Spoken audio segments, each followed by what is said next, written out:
So want to welcome everyone in to our checking in with Frank Serratore, head hockey coach here with Air Force. Tim Mahan, Senior Director of Development with the Falcon Athletic Fund and Air Force Athletics. Obviously, we have Coach Serratore on the call, and our moderator, Dave Toller, will take us through the evening, couple of updates on the program, what we've been up to, and where we're headed. Just a couple of housekeeping items. If you have a question, feel free to throw them in the Q&A section there, and if we can't get to them, we'll do our best, and we can type in answers and get to those that we can't. But without further ado, Dave, why don't you get us rolling? Awesome. Hey, thanks, Tim. And it's great to be back talking Falcon hockey. It's been a long 5 months since the middle of March when we were able to do this. And I've got both the easiest and hardest jobs in all of hockey right now. The easiest is I get to moderate a call with our head coach, Frank Serratore, and the hardest is trying to keep this under 1 hour. That might be 2 questions. I don't know, but we're going to have some fun, talk some Falcon hockey, and with that, I'll turn it over to Coach Frank. Thanks, Toll. And I can't hear very good. Just looking on here, there's 3 people on the screen, and you know what? What I want everybody out there to do is rank everybody in the terms of homeliness. Who is the most homely? And who is the least homely? So you need so Tim and Toll and I at the end we kind of know where we sit on the non-beauty scale. But I can't hear very good, and I can't see things up close. I can see things like I can read a billboard in Monument right now, but I can't see the notes that are right in front of me.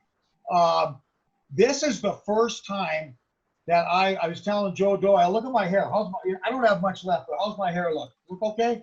Looks better than Toll's. Right? Looks okay. Great. Mine is good, perfect. Frank.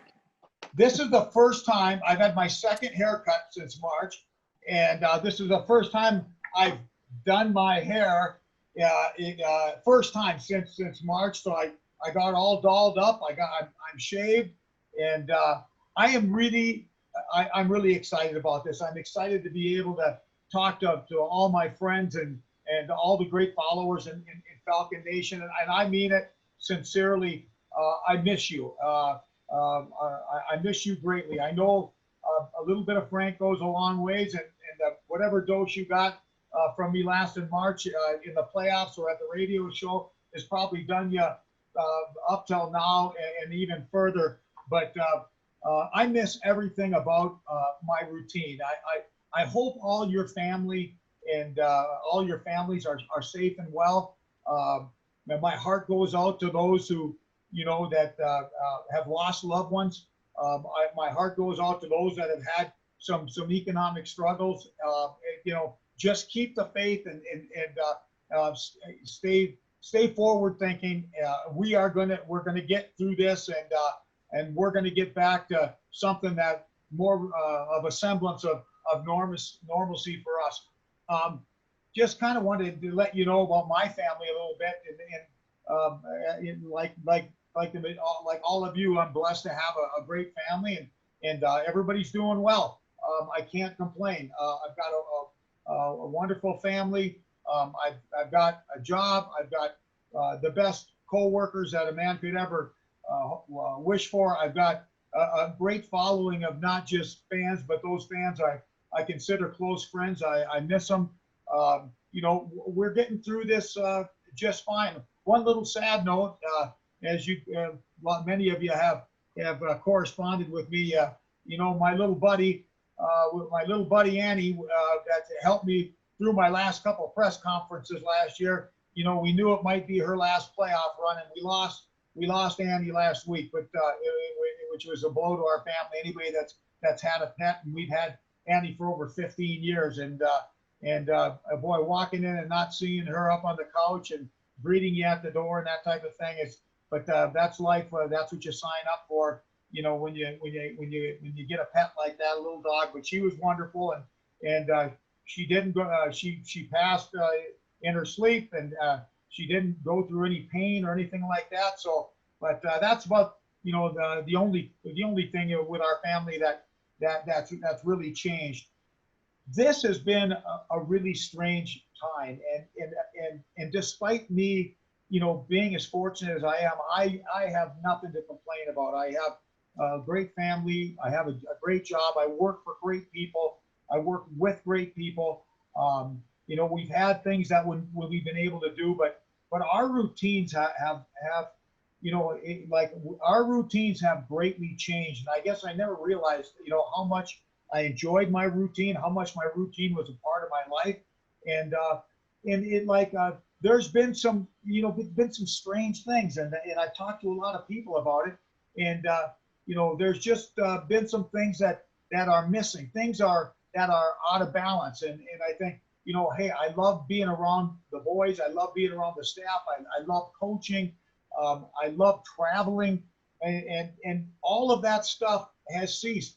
I haven't been in a hotel room since last March, which is, you know, unbelievable. I talked to my brother, and he lives up in northern Minnesota. Of course, it's in Bemidji State, a little county called Beltrami County, and I said, he said, I haven't been out of Beltrami County in 4 months, and it's our personalities were kind of adventurous types, and with the job that we do, and we like to travel and go on the road, and all those things have gone away, and they've been different, and it's changed. You know, it's had an effect on people's lives, just on the balance of things. And if you're one of those people out there where, you know, you're in as fortunate as me not to have very much to complain about, if nothing, you know, but you just haven't felt quite right, you know, you're in a big club. Don't think there's something wrong with you. And you know, things have changed. Our lives have been altered. We will get back to the way things were. Just stay close to your friends and stay close to your family, and talk about things. And I know that my attitude, my daughter has gotten much better this week, just being able to come back and run into my coworkers in the hallway and visit a little bit, just even if it's just, you know, just a little bit of chit chat, and you know, that social interaction. And we as sports people, our group, we're sports people. Why do we like sport? Hey, we like to watch the boys compete. We love the competition. We like the thrill, and we like the excitement. But we also like the camaraderie. You know, all of you who you sit with in the stands, and you enjoy seeing each other and cheering for the Falcons and going through the ups and downs. And the same thing with us, coming and seeing with the boys and working with them and working every day, putting together a game plan with your staff. You know, those are things that we badly miss, and it's thrown some things out of balance. And if you're one of those folks out there like me that just hasn't been themselves at times and not felt quite right, you know, don't think that there's anything wrong with it. You're a member of a large group. What has Frank been doing through this whole time? Well, we've had a lot of work to do here at the rink. We have a new hockey facility that was initiated with our previous athletic director, Mr. Knowlton, Jim Knowlton, and now with Nate Pine continuing on, and he's helping us, George Nelson, and putting the finishing touches on our facility. We're in a process. It's a big process of branding it. You know, the things that we're going to put on the wall, the nostalgic thing, the tributes, all that type of thing. You know, we've been, our staff, Joe Doyle and myself in particular, have been working with the branding company in doing that, and you know, just getting that locker room, putting the final touches on the locker room. Of course, you saw last year the press box being rebuilt, and that's still being finishing touches, and Dave Toller is coordinating that. Of course, Dave's on the call right now, you know, the second voice of Air Force hockey. We've got a big brand new scoreboard, center hung scoreboard that you're gonna love. And you know, maybe on the next call we're gonna be able to show you some pictures of that, along with a ribbon that you know, like they have in the big arenas, that had a messaging ribbon and that type of thing. And that's gone on. We redid, Joe Doyle and Andy and Berg and myself redid our strategic plan. We do a strategic plan once every 4 or 5 years, just you know, to stay with the times and have a plan that we're out to execute in pursuit of chasing our next championship. We updated our strategic plan. The timing on that was not just because of COVID, but also we wanted to have a fresh new strategic plan for our new athletic director, Nate Pine. The last one we had done is when Jim Knowlton came in 2015. So we worked on that. I think I have the nicest lawn I've ever had in my life. There are no weeds. And before I didn't even know that I had a lawn, that there was weeds, that weeds grew. But now I know that, and I've had some time. I've become a caretaker of my lawn, and I got a pretty dang nice lawn, I think. At least now I look around. I never noticed that the neighbors had lawns either, zipping back and forth to the hockey rink. But I've got that. Hiking, there's been a lot of things that we haven't been able to travel, and I love to travel, but the beauty of Colorado, I haven't taken advantage over the years, been too busy trying to recruit players and create game plans with my coaching staff on how to win the next championship, and neglected going out and enjoying some of the beauty of Colorado. And Carol and I and Tim and Karina and when Tom and Carly have been home, like we've been going on regular hikes, and my God, there's just some magnificent hikes that I'm sure all you people know. I shouldn't be just discovering this on going on 63 years old. I should have known this a long time. But we've been going on hikes. I'm not a TV watcher. Never been a TV watcher. Never really had much time for it. But my wife has got me hooked on these shows now, and we're into Downton Abbey right now. So I'm a big Downton Abbey guy. They got me hooked in, and it was like 5 years of the thing. So, I mean, I still got a little ways to go, but I'm actually watching a little TV. But that's slowed down now since the boys have returned. We had our first day of class today, and we're off on our next journey. And like Toll said, he's not going to have to probably ask a whole lot of questions today. Where I wanted to go just to start this off, and then we'll get into what's going on with hockey in general, Falcon hockey, NCAA hockey, all that. Take you back to last March. Well, we had just eliminated Mercyhurst in the first round of the playoffs, and we were traveling to RIT to play in the quarterfinals, and we were feeling pretty good about that. If you remember, we were a team last year that started out the season 0-7. 0-7. And that is not fun. There was nothing fun about that. But what was fun was coming to work every day and working with a group of guys that we had. They had the greatest attitudes. They had a never say die attitude. They came, they worked, they had great attitudes. They were coachable. And I said all season, I can't imagine that there's not going to be a happy ending to this story. This group, they got too much substance not to be able to salvage something from this season. Well, we battled, we had our ups and downs, but gradually we elevated our game. And at the end of the season, as we've had a knack of doing, we were playing our best hockey at the end of the season. When we were in Rochester at the Marriott waiting to play the quarterfinals, we had won 5 of our last 6 games, and we had won. We had beaten RIT in RIT 2 weeks before, and on a Friday night. We had lost a tight game on Saturday, but we had won 7 of 8 games at RIT, and they were Wayne Wilson's teams are always prepared, and they're nothing easy about beating RIT. But we felt good about the matchup. We had success in that building. We had won 7 of our 8 previous games in that building. We had won 5 of our last 6 games to end the season. And in our hearts and our minds, we were going to go in. We were going to find a way to win that series, and we were going to the Atlantic Final Four. Well, as you know, it didn't turn out that way. We were told the day before the game, that it was all being canceled and that they were canceling the season. And I feel horrible. I felt horrible for our seniors, and I still do. The leadership that they gave that group last year was fantastic. It was phenomenal. And for them not to get their final swings, I feel so bad for that group. And keep in mind, that group of seniors, those 6 guys that graduated, they were on 2 NCAA Final 8 teams. 2 NCAA Final 8 teams. There's not many graduating classes at any schools, even the big hockey factory schools, that can say that in their 4 years that they did any better than playing on 2 NCAA Final 8 teams. And keep in mind, they only had 3 cracks. They had their 4th crack taken away from them last year. So very proud of our seniors. We had a meeting with our players today before they went to work out with the off ice with Coach Baudette.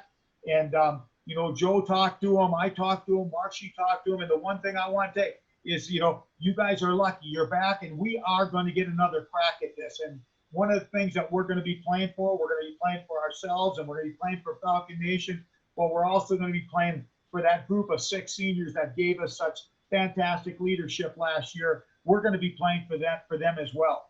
But that kind of takes it up to the point, Toll, where if you want to get into some of the things that you have written down. Yep, sure can, Frank. We've had some questions come in, and we'll start out with the big one right now. We've had a lot of questions about the return to play, and there's a lot of unknowns right now. And I think, as a lot of people have seen and read, our superintendent and our athletic director have both emphasized that the health and safety of our cadet athletes, our coaches, our staff, all of our fans is the #1 priority. And as we look at hockey, we were originally scheduled to play an exhibition game against the University of British Columbia. That was on October 4th. That game's been canceled. Right now, still we are scheduled to open up at home against Notre Dame October 9th and October 10th. And as we know in all sports, and as we watch around with what the Mountain West and a lot of the other Power 5 leagues have done, it's a fluid situation. But Frank, what can you share with us maybe about what's going on in hockey and maybe in Atlantic hockey with returning to play and getting the season started? Well, Toll, I think first of all, like you know, everybody's probably aware of it, but can you give the official details on what's been done with the Mountain West for fall sports, including football? Yeah, sure can. So the Mountain West, all fall sports, including football, have been postponed right now. They have not been canceled. They've just been postponed to a later date, and we don't have that date right now, but we know that includes our golf team, our cross countries, our soccers, volleyball, football. Every fall sport in the Mountain West Conference has been postponed. We still have the men's soccer team that competes in the WAC. We have our water polo team that competes in Western Water Polo Association. Those we're still not sure about, but every Mountain West sport has been postponed. All right. Well, and in regards to hockey, you know, there's still at this point in time more questions than answers, and things. And like Dave said, this is a fluid situation, and it doesn't just change from week to week. It changes from day to day. And as with hockey, we've been trying to slow roll things because, first of all, to say what we're going to do with a winter sport before the fall sports have made a decision on what they're going to do, it would just be presumptuous and premature.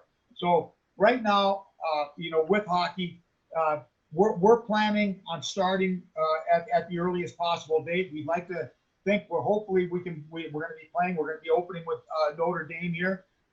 That could change. Maybe the winter sports will all have a common start date in November sometime. If we can't start in October, when we start in October, there's a possibility that maybe the season and you play a conference only schedule starting in January. These are contingency plans, and nothing is set in stone. College hockey, we're just trying to all get on the same page. The Ivies have already announced that they're not going to start playing. They're not going to have anything until the 1st of January. But everybody else now, we're still kind of in a holding pattern. We're waiting to see what will happen. One of the things that's encouraging here at the academy is athletics are important here. You know that they're important. Athletics and competition is one of our 4 pillars, and so like it's important. The doctors have been working hard on this return to play. It's important that our cadets, the ICs that compete. It's important that the traditional cadets compete in their intramurals and those things. You know, being an athlete, being trained, being fit. You know, all those things are so important. But right now, to be honest with you, I can't give you an answer on where this thing is going to go. We could be, who knows? We could be starting in October. You know, we could be starting in January. Could the season get canceled? Hey, anything's possible. But in my heart, I really don't believe that that's going to happen. I do believe we are going to have some type of season, and our staff has been working together very closely. You know, we've had a template over the years that we've had great success with, and you know it. you can just look in that trophy case and see the success that we've had over the years. Like we have a certain way we do things, and the way we do it seems to work well for us. It seems to enable us to be become a team, the team that we need to be, maximizing our potential as a group, and peaking at the right time of the year. Well, this year, unless we start in October, like we traditionally do, that template's out the window, and we're creating something else. One of the things, and Joe Doyle brought this up, and it's something that we adopt. We get together, we all have suggestions, we all participate, and I'm so fortunate to have up the staff I do, with Jock and Ben Kinney supporting myself, and Joe and Andy. And let me tell you, Joe Doyle and Andy Berg are like having two more head coaches with me. Thank God I have experienced people with me through this time when we're going to have to be creating a new template and a new system. These guys, as you know, they're fantastic people.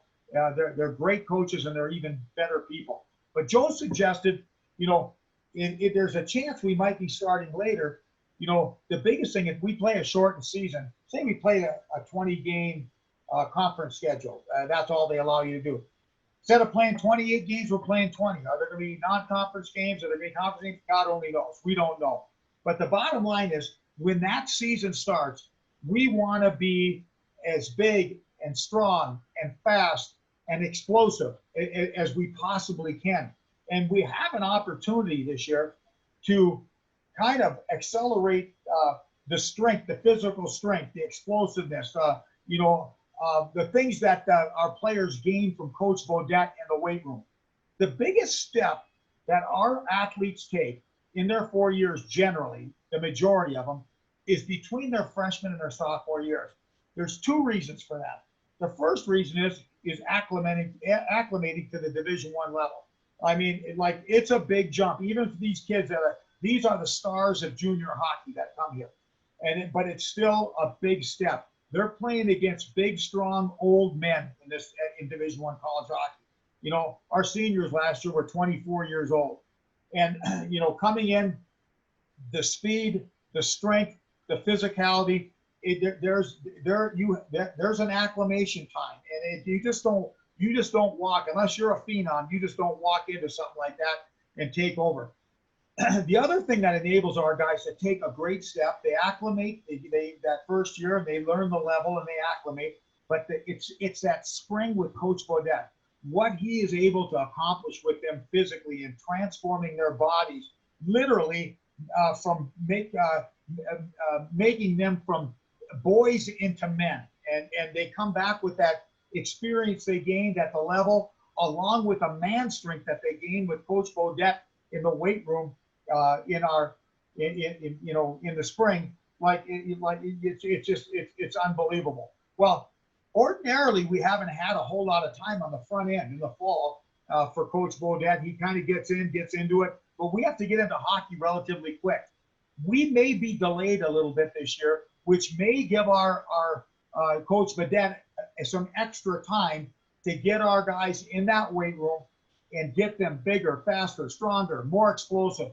And keep in mind, we sent, when we got back in March from Rochester, General Silveria sent the freshmen, juniors, sophomores, and juniors home, and we kept the seniors here to graduate. So our entire group never had a chance to work with Coach Bodette. They worked on his stuff, and some of it was just body weight stuff because you couldn't get into weight rooms.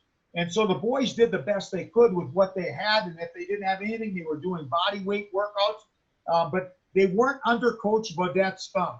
So there's no way. I know our guys did what they can do, and I can tell just by looking at them. They look fitter, they look stronger, the older guys. And some of the guys that needed to shed some body fat, the younger guys have shed the body fat.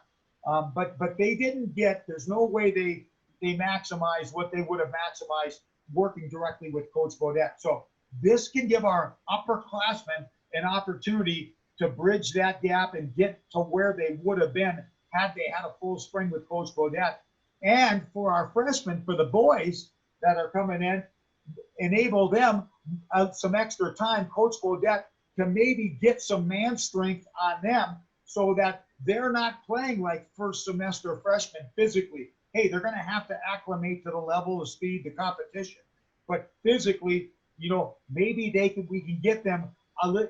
I know Drew will be able to do this. Get them a little bit closer to having that sophomore man strength a little bit. So that's our strategy right now, and we're gonna Coach Bodette right now. Our strength coach is our head coach right now, and we're gonna slow roll the hockey part a little bit.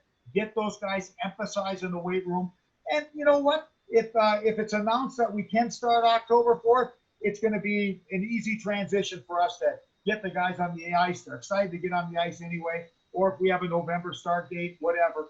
But right now, our plan is we're anticipating that there's a good chance there's going to be not a canceled season, but a little bit of a delay, and we're preparing for that delay by getting our guys bigger and stronger. Because when that puck drops, whether it's in the beginning of October, or if it drops in the middle of November, or if it's January 1st, we want to come out of the blocks like a rocket. We want to, so that's kind of our strategy right now as a team, and conditioning and where we are. We're going to crawl before we walk. We walk before we run. And right now, the crawl part, get in the weight room, get with Coach Bodette, get bigger, faster, stronger, more explosive. And when we get on the ice, we're going to be more prepared we're going to be a lot closer to being the contender that we're going to be at the end of the season, like we always are. Cole? Well, hey, Frank, since you covered all the off-season stuff, let's get a little bit into your team and going through these times where, like you said, hey, the template might be out the window. We may have to adjust on the fly. Leadership has got to be very important. You've got 8 seniors on this team, and you have a lot of guys that have played an awful lot of hockey for you. How are those guys doing? How are they keeping this train on the tracks? Well, first of all, we are the leadership laboratory here at the Air Force Academy, and we are blessed to have the best of the best, the cream of the crop, the best and the brightest, all those cliches. And our group of seniors right now fit the mold to a T. They're like having another level of coaching staff underneath. Coach Doyle, who is my parallel right-hand man, and you know that. He's kept Zach Mirages, one of his fellow countrymen from Massachusetts, kept Zach, and Zach is a natural leader and really evolved into, he's been an all-league player for us in the year we went to the Final 8 in his freshman year, and just continues to become, he was an impressive young man when he got here, and he's continuing to develop on that track. Well, he's been Coach Doyle's go-to guy, and the other seniors have been there, right there, supporting him. They've taken care of our incoming freshmen. We have absolutely zero reservations. We've got a big freshman class, and I have everything written down here because I've got Parkinson's disease at my age, and I don't want to forget anybody's name. But our group of forwards, we got Marshall Bowery, who finished the season mega strong last year. Max Harper, who finally got through those groin injuries that he had as a youngster, and is playing. He looks like Cam Neely, a big pro out there. Of course, Sean Knowlton, who's just been steady Eddie for us, and you want to talk about, I don't want to start talking about fine young men, because we got a lot of fine young men, but none finer than Sean Knowlton, and he's got a little bit of knack of being able to generate some offense, and until they find a different way to decide hockey games, you're going to have to score some goals to win, and that's a role we're hoping Sean will help us fill this year. But Bowery, Harper, Knowlton, those are up front, our forwards. We have 3 defensemen who have logged a ton of minutes for us in the past. I talked about Zach Mirages. Zach is a talented player and as tough as they come. We got Alex Maynard, and we got Levin, Maynard, and Mirages back on defense, and between those 3 guys, they have logged a ton of minutes, and they're going to be the leaders of a strong, I believe to be a strong defensive core. And then we have two senior goalies behind our starter. Our starter last year, Alex Schilling, who was also our team MVP. But we've got Eric Anderson and Zach LaRock as senior goaltenders behind them. So that's basically our senior leadership. Let me tell you a little bit about this group today. We had our meeting today, and I did a little exercise at the end. And Joe and Andy have done a phenomenal job of recruiting and getting good, not just good people, but quality athletes, good people, that type of thing. I was looking out over our group today, and I don't know who the next All-American is going to be. I don't know who the next conference MVP is going to be. I don't know who the next all-conference player is going to be, although we have Brandon Cook back, who made all-conference third team last year as a freshman. The last time we had somebody do that, I believe, was either Eric Ean or Andy Berg. And so let me tell you, Brandon Cook's in some pretty high-powered company with those two former Falcon greats. But I'm looking at our group right now, and what gives me confidence about this group is they got high character. They're a group that they possess collectively. They're good people. They're high character. Their give a crap level is off the charts. But I look at the group collectively, and we are deep. I don't know how high our top end is, but we are deep and good hockey players. I had all the forwards. I did a little exercise. I said, all you guys that are forwards, they were all sitting on a knoll outside. We had to be outside and have our meeting outside in the grass. I go, all you forwards stand up, and all 15 of them stand up. And I said, okay, I want all the bad forwards. I want all the bad forwards to sit down. And they looking at me, and I'm going, well, nobody's sitting down. Well, nobody should be sitting down. We ain't got any bad forwards. I had the defensemen stand up, and I said the same thing to them. I had the goalies stand up. I said the same thing to them. And I also reminded Alex Schilling, who was our MVP, and so proud of what he accomplished last year. But Alex, don't look in the rearview mirror, because you got 3 or 4 goalies right on your heels. So be forward thinking. Don't take anything for granted, and keep going. But the confidence that I have in this group, I have when I look out at the collective group. And as you guys know out there, being Falcon fans and knowing how we operate, we don't win on individual talent. We win on collective greatness. At the end of the year, we are not going to have the most talented individuals on the ice in the game, but collectively we are going to have the best team in a team sense. And we have all the puzzle pieces. We may be a little young. Well, yes, we may be a little young in some areas. We're a little green, but we don't lack depth.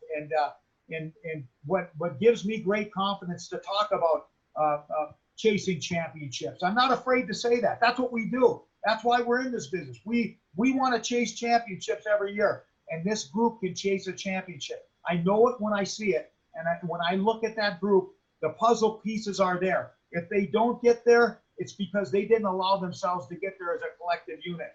And then I look over to my right, and I see Andy Berg, and I see Joe Doyle, and I see Ben Kinney, and I see Jock Lamoureux, and I look at Drew Bodette and Eric Marsh and who am I forgetting? Robert Rush and I have so much faith in my staff. I got the best staff in the country, and we got a good group of kids. And I'll be honest with you, I am so ready for hockey to start again, and I'm so ready for our coaches to begin working with these kids. Sometimes you don't realize in life how much you love something until it's taken away from you. And we had the most valuable part of our season taken away from us last year. And I've been doing this for a long time, and I would like to think I don't take a whole lot for granted. But I'll tell you, and I don't think I do. But it just reinforced to me, how much I love what I do, how blessed I am to be able to do what I do every day, to work with the kind of kids that I get to work with here at the Air Force Academy, the type of people from the top with Nate Pine, George Nelson, Nancy Hicks, and Jen Block. I'm so blessed. The staff that I have, you know, like you got to make lemonade out of lemons, and we've all been dealt some lemons here, but we can make lemonade out of it. And I'm so happy to be back and so excited, just to have our coaches back and having such a great group of young men. And one last thing I want to touch on also, our academy. There's a lot of universities right now that are afraid to pursue with their athletes. They're afraid to move forward, whether it's liability, whether it's finances, whatever it may be. I can assure you, from General Silveria, and we got General Clark coming in, who's another rock star. We're so lucky to have him coming in. He was here as our commandant for a while. He was a football star here. Great guy. Our new commandant, our new dean. We've got some fantastic people in place right now. Hey, it hasn't always been that way all the time, but we got it right now. We got a great leadership group, and they are behind athletics. They want athletics to succeed. And we are at a place where I told our athletes today, they're putting our ice in right now. They just started putting in the ice this morning. The ice is going out. Hey, at a lot of colleges around the country, the ice is coming out. They're not putting it in because they're anticipating a late start and they don't want to spend the money. Not us. Not when it comes to athletics. Athletics is important here. If we can play football, we're going to play football. If we can play basketball, we're going to play hockey, track, hockey, basketball, whatever it is, boxing, with our 27 sports, we're committed to it here. It's important here. And it's great to be in part of a place that holds, obviously, athletics is an important part of my life. And it's great to be in a place that shares the sentiment that where athletics is just important to the institution as it is to me. And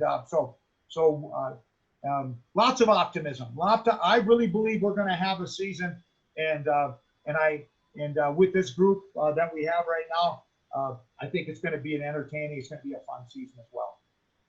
And like we said at the top of the hour, right? The easiest job and the hardest job in the country right now.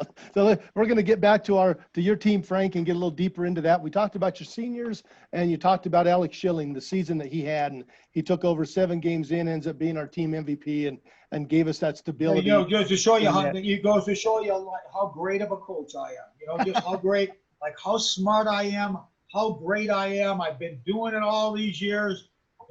Well, I hate to say it, but if I was that great and if I was that smart, why did it take till the 8th game before I gave Alex Schilling a chance? And but you did. That's what's important. Yeah, you did.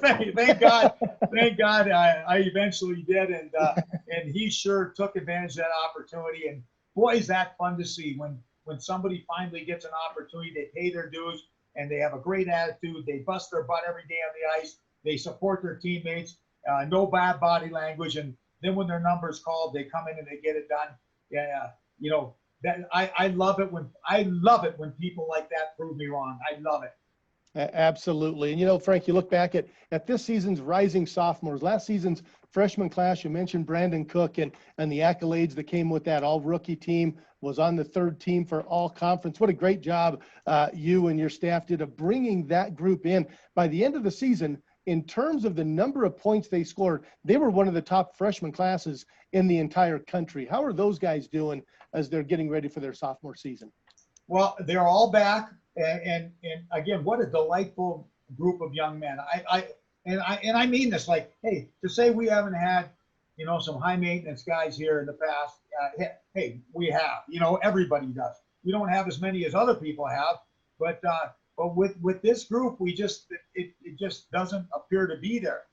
There's a camaraderie there that the freshmen, maybe it was the COVID thing that came in together, and the basic training was different, but this group collectively, they've only been together for a couple days, and they seem to have bonded already. And that sophomore group came back, and obviously it's a strong group on the ice, but I think also when you're together, they're a quality bunch of guys, and there's a bunch of them.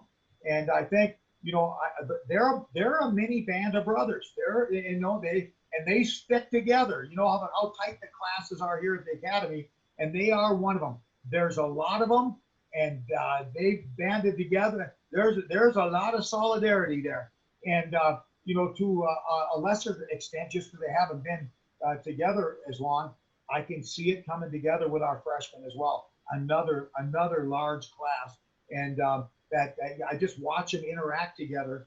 And there are always different guys sitting and visiting with each other, and they're mixing around, and there's always, you know, the environment. It's always pleasant and upbeat, and they're funny, and they're giving each other a bad time already about things. That's what guys do, and but as far as the sophomores coming back, they, you know, first of all, they had a great opportunity last year, you know, to play, and we really saw them come together, come into their own in the second half of the season. As I talked about before, the biggest step players generally make here is between their freshman and sophomore year. So as well as you saw guys like Willie Rhyme and Luke Rowe and Luke Manning and Brandon Cook, who was all league. I mean, and I hate to mention, you know, even a guy that didn't play much until the end, Bennett Norland, how well he was playing at the end. Potchapinski was steady Eddie throughout the whole thing. Whenever Lundy, Keenan Lund, whenever Lundy got a chance to get in there, I mean, skates like the wind. He's got a little tricky shot. We got Cruiser back on defense, who's just a steady Eddie, Andrew Cruz. Again, you look at a group like that, and some guys are starting to emerge from that group as being, you know, special high-level players. But one thing there is in that one thing that's not in that class. There's no bad players in that class. They're all good players. Some are starting to emerge a little bit more, but I can't wait to see. It was fun, as you said, Toll, watching that group grow and how they evolved. In the second half, they scored some gigantic goals for us in the second half of the year. And trust me, they would have scored some gigantic goals had we played that series at RIP. And how exciting is it to be able to anticipate what kind of step that group is going to make now as sophomores, you know, after working out in the spring, you know, what Drew is going to get done with them here early in the fall. Lots of optimism. Yeah, that was a great class. And Frank, you got another good one coming in right behind it with our freshmen. How are they doing, and what can our fans expect to see from that class? Well, again, you know, we really like this class as well, and there's a good mix of players there. It's a large class. There's 10 of them. All of them were stars in junior hockey. They all bring a little bit different stuff to the table. You know, as I told you, the old movie Miracle, Herb Brooks, they asked him, you know, why in the tryouts for the 80 Olympic team, why are you taking this guy over this guy? This guy's, he's way more talented. He's better player than this guy is. Why are you taking him? And Herb said that, hey, I'm not necessarily looking for the best players. I'm looking for the right players. And when I look at our freshman class, the strength of that class is collectively. I worked at North Dakota with a guy named Kerry Eads, who was a former, a great player and a great pro after his North Dakota career. But I remember Kerry used to tell me, we go out and look at different players, and everybody kind of likes different things. You know, some people like chocolate ice cream, some like vanilla, some like strawberry, some like whatever, you know. And the same thing with coaches. Coaches kind of gravitate, they kind of like certain kinds of players. And I remember Kerry go tell me, you know, saw a player that was a little rough around the edges, but he was tough and he tried hard, and wasn't really my cup of tea. And remember, you know, Kerry goes, Frank, it takes a lot of different instruments to make up an orchestra. And when I got here to Air Force, that came into full force, because I was finally at a place. When I was in junior, I was the king of the hill in the USHL. I was in Rochester and Omaha. I got all the best players. I got who I wanted. I was at North Dakota. We got kind of who we wanted. When I went to Denver, we kind of got who we wanted. Well, here it's a different animal, and you have to build teams here. And you know, some guys, you know, we look for players that have a Division I attribute, and you know, they may not have it all, because if they had it all, they'd be playing pro hockey, or they'd be on a NHL type track, you know. But we look for a player that has a Division I attribute. When you look at our teams, we don't have one guy that has it all, but you know, we'll have a certain guy that's got great legs, and they're an F1, and they're in the forecheck, and they get in and they're physical and they stir things up. And then you got another guy that maybe isn't the fastest guy in the world, but he's got playmaking ability. You get another guy that comes in, big, strong guy, maybe a little bit crude in the skill department, but they bring you some physical presence. They give you a little testosterone. And then we look for the guy that nobody else wants because they're not pretty enough, but they have a scoring touch. And you know, either any one of those guys individually, it is not a great player. But when you put all those guys with their different skill sets together, collectively, you can become great and you can become a great team. And that's what we do. And looking at our freshman class, I see that in our freshman class. Carrie Eads would love this freshman class because, you know, we've got an orchestra there. We've got all the instruments to the orchestra. And we just got to get them in the room, get them a little bit bigger and stronger with Coach Bodette. We got to get them on the ice and get them acclimated to the speed and the physicality of Division I college hockey. And there is no question in my mind that when it's all said and done, you know, that our freshman class, it's going to be, you know, as our sophomore class is, those two classes are going to be very good classes. And as you know, Toll, over the years, when you can put together back-to-back really good recruiting years and you get them to be juniors and seniors, when are we really good here at Air Force? When are we a national tournament contender? When are we an Atlantic champion contender, an NCAA contender, a Frozen Four contender? It's when we're deep and when we're old. And the one thing we're not going to be quite as old. Our junior class is light, a little bit light. We got good numbers in our senior class, good numbers in our sophomore class, and good numbers in our freshman class. But like I said, I think this year's group is going to be, you're going to love them. Falcon Nation, you're going to have so much fun picking out your new favorite players. There's going to be lots of really good young players that you're going to have fun watching grow. We've got some seniors that are developed, that are ready to lead, ready to take a young group. If you know, they're going to figure out a way to accelerate the maturation process with our young group. And trust me, whenever the season ends, if it's February, March, whenever, maybe it gets extended to April because of starting late or something like that, but we will be peaking at the right time, and we will be, when it's all said and done and the playoffs come, we will be a contender. Hey, Frank, let's shift gears real quick from our team to NCAA hockey in general. There were a couple of major rule changes this past summer, and the first one I wanted to get into was the overtime procedure. And at the end of 60 minutes, when a game is tied, we won't be playing a 5-minute 5-on-5. It'll go right to a 3-on-3 situation. I wanted to get your thoughts on that. How does that affect the game of hockey in general and our team?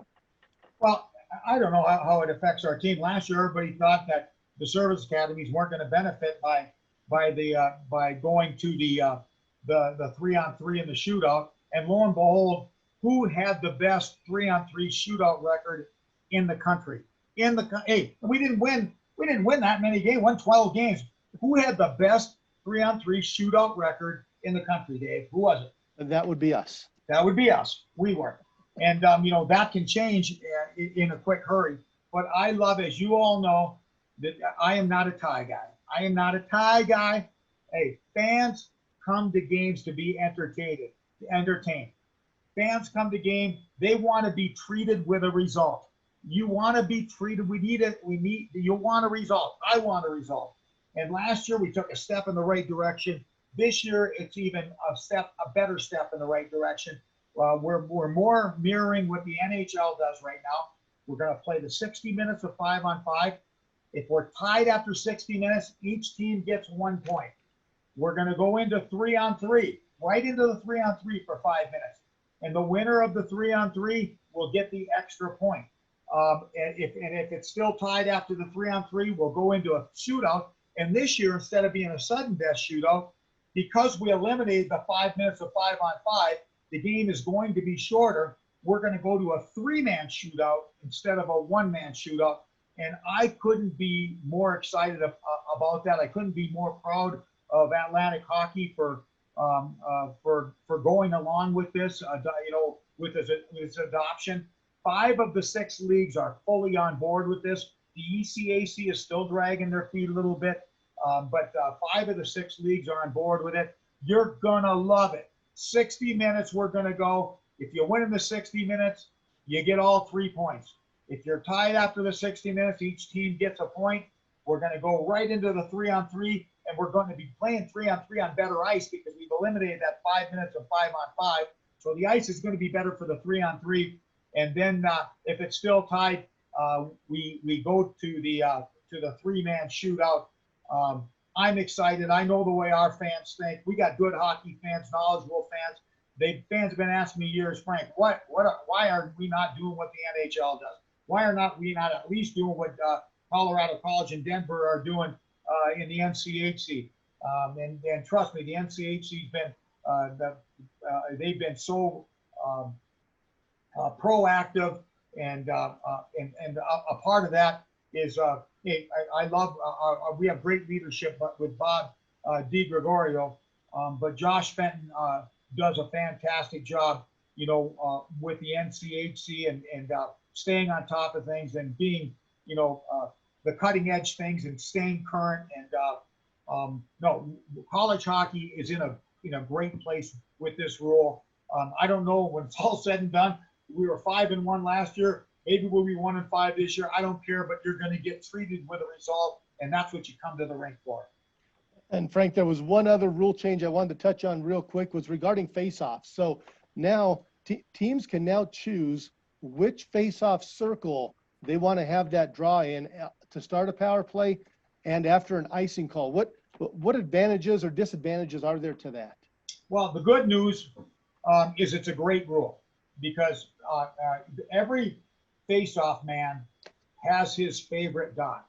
And now when the opposition, I'm just going to do it from our side. When the opposition gets a penalty, we can put our best face-off man, and he can pick his favorite dot. And on an icing, so I can put our best face-off man out there, and he can pick his favorite dot. And that's great. The bad news is we got to find another Brady Tomlin, because Tomer graduated just a year too early, because he would have loved that. Tomer was one of the best face-off men in the country last year, and face-off men are worth their weight in gold, especially with face-offs after for special teams to start a power play or start on a penalty kill. Winning that draw is so dang important, because it's an in-zone draw. But so now, if it's Luke Manning or whoever it is out there, Luke's going to be able to point to that left dot if that's his favorite dot. He's going to be able to go over there and set up his wingers and his defensemen, or whatever face-off play Coach Doyle calls from the bench. We're going to be able to do that. I think it's a fantastic rule, a great addition. Yeah, I agree. Those are 2 great additions. I can tell you from us up in the broadcast booth. I mean, being able to get into that 3-on-3 situation, those games are so much fun to watch, and the face-off one makes great sense as well. We're getting close to an hour, Frank. Before I close this out, anything else that we missed that you wanted to touch on before we answer one final question, and we'll close this out? You know what? No, let's just answer one final question. And again, I hope you people, Falcon Nation, I hope you can see through this screen. It's so impersonal. Although I'm looking at a picture of my family right now, I hope you can see the excitement that I have. I am so excited, not just I've been coming back to work intermittently, but coming back and having my colleagues here, not just the hockey staff, but my colleagues down the hallway, the other coaches, and then to see the boys coming in and bringing their gear in and putting it in their locker. I mean, like I said, sometimes you don't realize, how much you love something until it's taken away. And again, you asked one final question, but again, I hope all of you are doing well. I hope your families are safe and well. I hope that you haven't had any losses of any family members economically. I hope things are going well for each and every one of you. And if you are having some troubles, regardless of what they are, maybe it's just the balance of things. Just stick with it.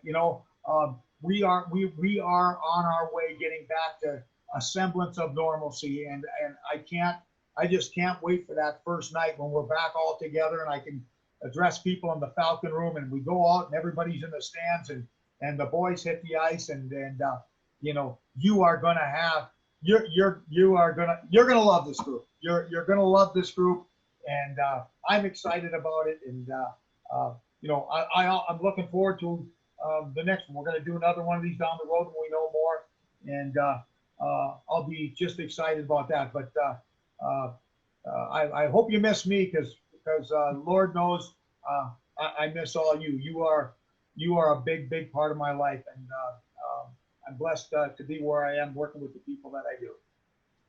Outstanding. And Frank, I'm the same way. Sometimes you get into the grind of the season, you don't realize how much you really do miss something. And, you know, being away from it and losing it the way we did in March out in Rochester certainly makes you think we're all ready to get right back at it as soon as we can. The last question that I wanted to touch on, Tim's been monitoring the chat. We've had a lot of questions come in from season ticket holders about what will the season ticket package look like this season. And as you may have noticed on the website, we have not posted the new schedule yet just because of all the questions. And like you said, Frank, a lot more questions than answers right now. So we haven't put that up there. But once we do have a schedule confirmed and we know exactly what that's going to look like, we'll get all that information out. We will get it to all of our season ticket holders, our individual game ticket holders, and anyone else that might want to come out or follow us via social media, website, anything like that. We will certainly get that information. Absolutely. And Alex Hope with his crew and with Megan Dines and all that up in the ticket office, we've spoken, and they have contingency plans for a full season, partial season, depending upon how many people they're going to let in the building. They've got everything planned out. It's just a matter of us. Again, there's more questions than answers, you know, finding out when the season's going to start, how many games there's going to be, how many people, is everybody going to be, is it going to be 100% capacity? Is it going to be 2/3? Is it going to be half? Is it 1/3? Like, who knows? But those are things that will, you know, sometimes the answer to some of these questions, a lot of these questions is we just don't have the answers yet. And that's not a bad thing. That's not a bad thing, because I'd rather have no answer than a bad answer. Yeah, no, that's exactly right. And once we do have those, we will make sure to get that information out to everybody via email, social media, website, everything that we can. Like you said, Frank, we're going to have another one of these. We haven't set a date yet just because of all those questions. So once we do know a little bit more, we're going to have another one of these. We'll engage as many fans as we can and share as much information that we can. I want to thank everybody for joining us this evening. Hope you enjoyed it as much as we did, and we hope to see you around the rink here real soon. Thank you. Thank you. Take care, everybody.